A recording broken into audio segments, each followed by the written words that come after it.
Assalamualaikum warahmatullahi wabarakatuh.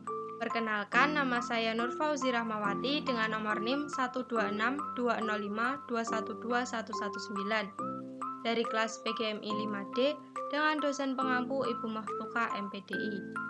Video kali ini dibuat untuk memenuhi tugas ke-12 praktek mengajar pembelajaran IPS MISD Kurikulum Merdeka di kelas tinggi, yaitu dengan membuat modul ajar IPAS SDMI kelas tinggi.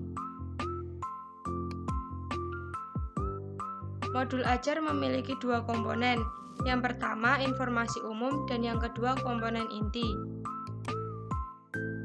Pada informasi umum, poin A ada identitas modul, yang terdiri dari nama penyusun Nur Fauzi Rahmawati, instansi MI Nurul Huda, tahun penyusunan tahun 2023, jenjang sekolah MI, mata pelajaran Ilmu Pengetahuan Alam dan Sosial atau IPAS, fase atau kelas, fase C kelas 5, bab 7, daerah kebanggaanku, topik A, seperti apakah budaya daerahku, alokasi waktu 2 jam pelajaran atau 2 kali 35 menit. Poin B, kompetensi awal, yaitu mendeskripsikan warisan budaya dan mengetahui sejarahnya untuk kemudian dikaitkan dengan kehidupan saat ini. Poin C, profil pelajar Pancasila. Yang pertama, beriman, bertakwa kepada Tuhan Yang Maha Esa dan berakhlak mulia. Yang kedua, berkebinekaan global. Yang ketiga, mandiri. Keempat, bernalar kritis. Dan yang kelima, kreatif. Poin D, sarana dan prasarana. Sumber belajar, buku Kementerian Pendidikan, Kebudayaan, Riset dan Teknologi Republik Indonesia tahun 2021, Ilmu Pengetahuan Alam dan Sosial untuk SDMI kelas 5. Penulis Amalia Fitri dan kawan-kawan. Selanjutnya yaitu LKPD. Perlengkapan peserta didik ada alat tulis dan buku siswa. Perlengkapan guru ada buku guru dan smartbox. Ruang kelas, pengaturan tempat duduk individu, dan lampu ruang kelas yang memadai. Poin E, target peserta didik. Peserta didik reguler atau tipikal, umum tidak ada kesulitan dalam mencerna dan memahami materi ajar. Yang kedua, peserta didik dengan pencapaian tinggi, mencerna dan memahami dengan cepat, mampu mencapai keterampilan berpikir tingkat tinggi atau HOTS, dan memiliki keterampilan memimpin. Poin F, pendekatan, model dan metode pembelajaran. Pendekatan berdiferensiasi, model dan metode pembelajaran, PBL atau Problem Based Learning. Selanjutnya komponen yang kedua yaitu komponen inti. Poin A ada capaian pembelajaran. Peserta didik mengenal keragaman budaya nasional yang dikaitkan dengan konteks kebinekaan. Poin B, tujuan pembelajaran. Yang pertama, peserta didik dapat mengidentifikasi warisan budaya yang ada di daerahnya. Yang kedua, peserta didik mengetahui sejarah warisan budaya yang ada di daerahnya. Dan yang ketiga, peserta didik memahami akulturasi melalui sejarah warisan budaya yang ada di daerahnya. Poin C, pemahaman bermakna, yaitu meningkatkan kemampuan peserta didik dalam mengidentifikasi warisan budaya yang ada di daerahnya, mengetahui sejarah warisan budaya yang ada di daerahnya, dan memahami akulturasi melalui warisan budaya yang ada di daerahnya. Poin D, persiapan pembelajaran. Yang pertama, memastikan semua sarana prasarana, alat dan bahan tersedia. Yang kedua, memastikan kelas dalam kondisi yang kondusif. Yang ketiga, mempersiapkan lembar kerja peserta didik. Poin E, yaitu pertanyaan pemantik. Yang pertama, jenis warisan budaya apa yang ada di daerahku?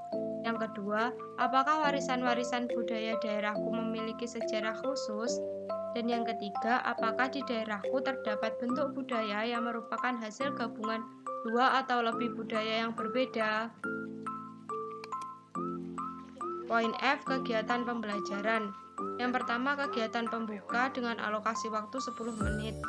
Diawali dengan guru mengucapkan salam dan meminta salah satu peserta didik untuk memimpin doa. Selanjutnya, guru melakukan presensi untuk mengecek kehadiran peserta didik. Kemudian guru melakukan apersepsi dengan memberikan pertanyaan pemantik dalam mengantarkan materi. Kemudian yang keempat, guru menyampaikan tujuan pembelajaran. Selanjutnya kegiatan inti dengan alokasi waktu 50 menit.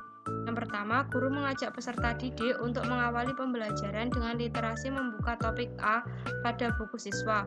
Pantik diskusi mengenai narasi dengan memberikan pertanyaan untuk menggali pengetahuan peserta didik mengenai warisan budaya di daerahnya. Yang kedua, ajak peserta didik untuk bersama-sama mempelajari jenis-jenis warisan budaya dengan media Smartbox. Yang ketiga, minta peserta didik untuk menyalin tabel yang terdapat pada buku siswa. Arahkan peserta didik untuk melengkapi tabel berdasarkan pengetahuan dan dari hasil pengamatan pada Smartbox. Yang keempat, selanjutnya minta peserta didik untuk melakukan presentasi dari hasil tabelnya. Yang kelima, di akhir presentasi, tanyakan kepada peserta didik. Yang pertama, warisan budaya apa yang sudah mereka ketahui sejak sebelum pembelajaran ini dilakukan? Yang kedua, dari manakah mereka mengetahuinya? Yang ketiga, adakah warisan-warisan budaya setempat yang baru mereka ketahui hari ini? Dan yang keempat, bagaimana perasaan kalian setelah mengenal lebih banyak tentang warisan budaya setempat? Yang keenam, untuk melihat hasil pemahaman peserta didik, berikan tugas dengan LKPD. Selanjutnya kegiatan penutup dengan alokasi waktu 10 menit. Yang pertama, guru memberikan refleksi, yaitu warisan budaya apa yang paling menarik di daerah kalian? Menurut kalian, apa dampak dari adanya akulturasi budaya? Selanjutnya, bagaimana perasaan kalian setelah mengenal warisan budaya di daerah kalian? Yang kedua, peserta didik dapat menyimpulkan isi materi pada pembelajaran hari ini. Yang ketiga, peserta didik mengkomunikasikan kendala yang dihadapi dalam mengikuti pembelajaran hari ini. Dan yang keempat, peserta didik dan guru bersama-sama menutup kegiatan dengan doa dan salam. Poin G, penilaian. Penilaian pengetahuan dengan tes tertulis, penilaian sikap dengan pengamatan selama proses pembelajaran berlangsung. Untuk penilaian keterampilan yaitu dengan membuat tabel pengelompokan jenis-jenis warisan budaya. Poin H, ada kegiatan remedial dan pengayaan. Kegiatan remedial diberikan kepada peserta didik yang hasil belajarnya belum mencapai target. Guru melakukan pengulangan materi dengan pendekatan yang lebih individual dan memberikan tugas individual tambahan untuk memperbaiki hasil belajar peserta didik yang bersangkutan. Untuk kegiatan pengayaan diberikan kepada peserta didik yang daya tangkap atau daya kerjanya lebih dari peserta didik lain. Guru memberikan kegiatan pengayaan yang lebih menantang dan memperkuat daya serapnya terhadap materi yang telah dipelajari.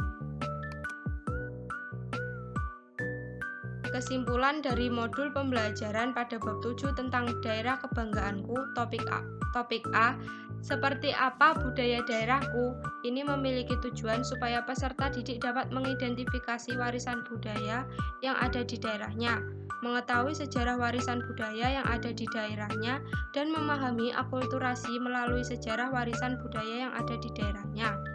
Pada pembelajaran ini, peserta didik diberikan materi mengenai jenis-jenis warisan budaya dengan menggunakan media Smartbox. Di akhir pembelajaran, guru meminta peserta didik untuk bersama-sama menyimpulkan materi pembelajaran dan melakukan refleksi. Untuk penilaian dilakukan dengan teks tertulis, pengamatan sikap, dan membuat tabel jenis-jenis warisan budaya. Sekian dari saya, terima kasih. Wassalamualaikum warahmatullahi wabarakatuh.